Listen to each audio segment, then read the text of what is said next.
Been meaning to record this video on day trading preparation for a while now, and as we all know, day trading can be a very stressful occupation, and for me it's been helpful to have a simple kind of 3 steps that I go through, a routine if you like, that kind of settles me down before the trading day begins. And so I just wanted to show you what those 3 steps were and see if they can be of help to you. Okay, step 1, about an hour and a half before the open, I go to the Bloomberg.com website. And under the market data pull-down menu, you can see they've got an economic calendar. And on the economic calendar, what they show you is day by day the various data releases that are coming out. Now, the good people at Bloomberg have also made it pretty easy for us as well.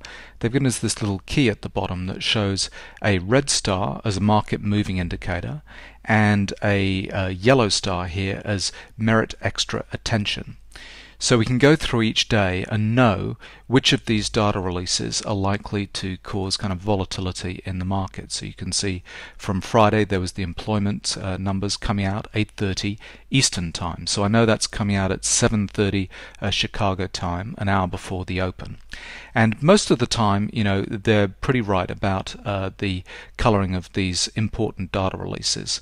And what I'm trying to do is avoid being in the market right around that data release.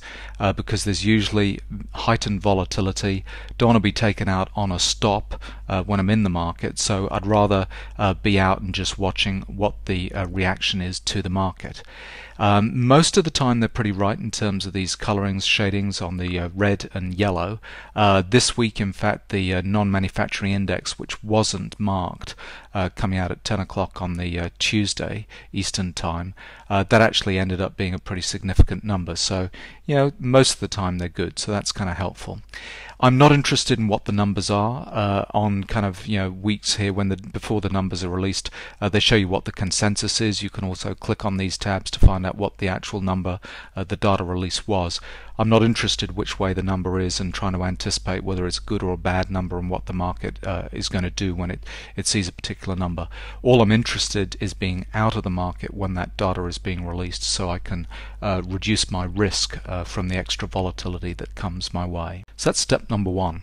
Step number 2 is I go to my 4,500 tip bar chart. This chart I've simplified a little bit. The key indicator that I'm looking for on 4,500 tip bar chart is my better momentum indicator, and I'm looking for exhaustion volume, because exhaustion volume from the previous day will give me an indication of what the likely trend is for the next day. So this was Friday's activity, this was the open on Friday, the vertical red dotted line, and this was Thursday's activity and the close on Thursday with the grey dotted line. You can see on Thursday we had kind of exhaustion selling on the downside here with a very high number, and we bounced from there. And then that tells me that during the Friday session I should find some kind of reaction to that exhaustion selling volume. It's never going to be straight up from that exhaustion selling volume signal. There's always got to be some kind of continuation of the downtrend testing and so on. But I want to be trading against that normally as the market kind of progresses. So that was kind of Thursday's activity. You can see on Friday's activity had a lot of exhaustion selling and flush signals on Friday. So on Monday I'm going to be expecting the trend to develop into a downtrend, but you know it might take a while for that downtrend to develop. On the previous day, you can see on the Wednesday we'd had exhaustion selling at the end of the day, and so the activity in the pre-open was pretty extreme, but then we got kind of a downtrend reacting from that. On the Tuesday, we ended up with exhaustion buying at the end of the day, and so I was expecting weakness coming into Wednesday. And then on Monday's activity, you can see we had exhaustion selling during Monday, and that set up the rally that we had on Tuesday. Now you can see these two kind of exhaustion buying signals here at the end of Monday, and that told me when we were breaking below us above a significant cyclical resistance level that we were likely to develop into an uptrend. So these take a little bit of interpretation. They're not kind of just straight signals that we trade off, but they give me an indication of what I think the trend might develop into during that day. So that's the second step that I take. The third step is to wait for the open and watch the 1500 tip bar chart for the first professional bar. The open is a time when you're kind of most nervous, you're waiting to put on your first trade, you're trying to judge the trend for the day. You get quite anxious, and what I find is to have a rule that I won't enter a trade until I've seen the first professional bar on the 1500 tip bar chart, and that often gives me a nice little quick scalp trade, 1 or 2 points, and shows me where the professionals start to see some value in the market. So on Friday's open, this is the red vertical line, shows the open of the day. The first professional bar that appeared after the open was here at about 11:57, and that showed me at that point that the professionals were willing to go short because we broke below the low of that kind of up professional blue bar. So that would have been a good, nice little entry to kind of go short. I don't expect it to turn into a huge winner, a big trend move, a 4+ kind of point trade. All I'm looking for is 1 or 2 points just to put my first trade on and just to feel comfortable about the day's activity and take out a little bit of money in an early trade. On Thursday's activity, you can see prior to the open we had this kind of run up to 1164, a lot of professional blue bars.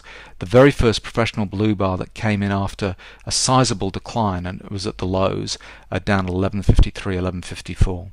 So it took me a while before putting on a trade into that day. It was a little, you do get circumstances like this where you feel frustrated that you're not able to take a trade short and get on board this trend. But for me it helps to systematize my trading, to have this rule that I don't enter until I see the first professional blue bar on the 1500 tip bar chart and interpret what the reaction to that professional activity is going to be.